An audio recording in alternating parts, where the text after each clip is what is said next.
We look alike. Thank you, Greg, for those very, very kind remarks. Let me begin by telling you what a true privilege it has been this year to serve as chair of ACI North America. I thank all of you for providing me with that opportunity. As chair, I was able to see our members working together, get to know more associates, meet other airport operators, and understand the many ways that you execute strategies for success. Being ACI's chair is no small task, but it has been exceedingly rewarding. A huge help to me this past year was my exceptional staff, who make sure every day that San Diego International Airport is one of the highest-ranked airports in the country. As I executed my duties as chair of ACI, I knew the airport was in good hands. Without their full commitment and support, I could not have spent the time necessary to function as chair. My only concern now is that the staff won't know what to do with me as I shift my full focus back to the job of running the Airport Authority in San Diego. I also want to thank the Airport Authority's board for their consistent support of my work in our industry, including my tenure on the executive committee and most certainly during this year as chair. A perfect example of their support is the presence of 2 of San Diego's board members here today. Last year, as I assumed this position, I said it was time for a new era for airports. It was time to change the conversation, and we're doing just that. ACI-NA, as the voice for all the airports in North America, launched our Airports for the Future campaign this year. Before I say more about the campaign, let me remind you of why ACI-NA exists. We say the organization is the voice of airports, and it is. ACI-NA provides advocacy and services, but everything ACI-NA does is designed to strengthen your ability to serve your passengers, customers, and communities. ACI-NA exists to help you succeed, period. Airports for the Future is ACI-NA's financial policy campaign. We launched it because being hamstrung by the current regulatory and legislative constraints imposed by the federal government is not a sustainable business model. Come 2015, we need comprehensive funding reform and true local empowerment. Without that, airports, which are vital economic engines and essential community assets, will risk being unable to maintain and improve facilities and infrastructure. That is not acceptable. It will take all of us working together until 2015 to lay the groundwork for what needs to be done. It will take work inside the Beltway and outside the Beltway. It will be local, it will be state level, and it will be national, grassroots and grass tops. It will take extensive outreach and education, and ACI-NA is ready to lead the charge. While airport directors are adept at finding ways to generate creative funding sources and other solutions that allow projects to move forward today, we need to ensure that we are not victims of that success. Managing well and getting necessary funding today should not make us or our stakeholders complacent about tomorrow.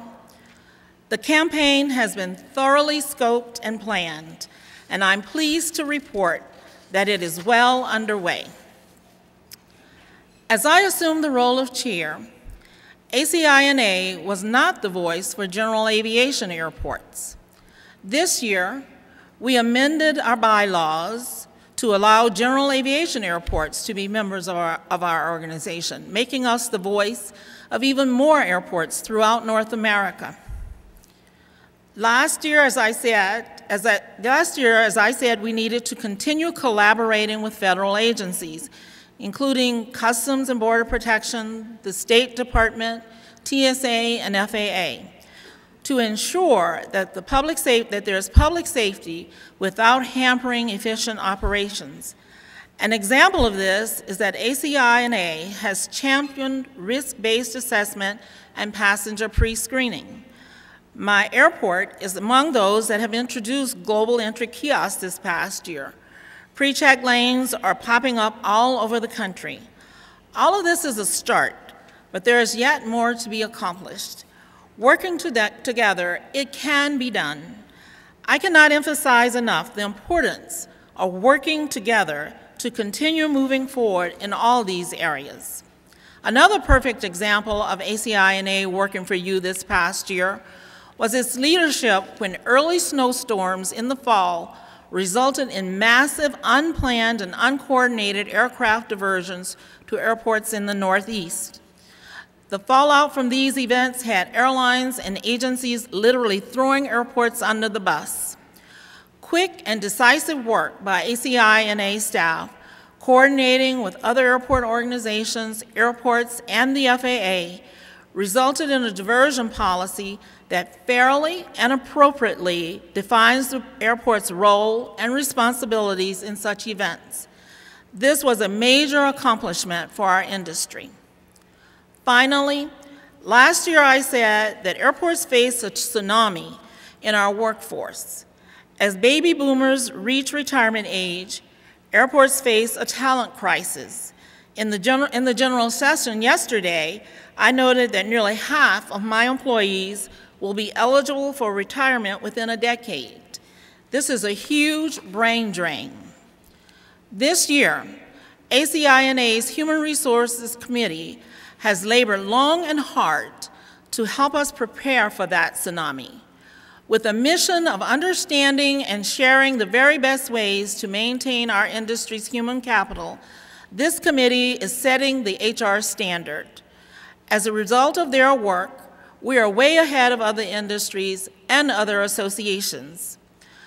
Among the many achievements of the HR committee this year, it created a comprehensive, searchable online repository of training programs, documents, policies and practices, and much more. That is your resource. The committee also formed a working group to collect, compile, and share workforce plans so that you have the data to create the workforce plans that's right for your airport. I urge you to attend the 2013 Airport Economics and Human Capital Conference in Portland to stay ahead of the coming tsunami. Again, ACI-NA does what it does to support your ongoing success. In closing, let me echo something I said as I assumed office in San Diego. It is the members that make ACI-NA strong and effective. We're all in this together, folks. What affects one airport affects all airports.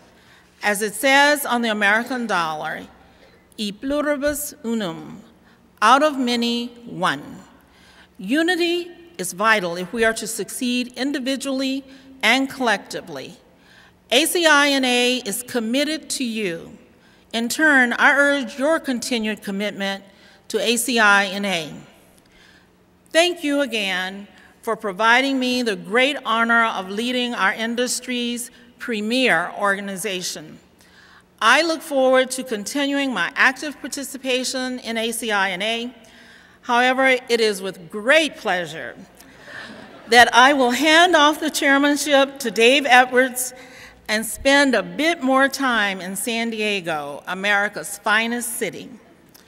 I hope to see each of you tonight at the closing event, throughout the year, and at next year's annual conference in San Jose. Thank you.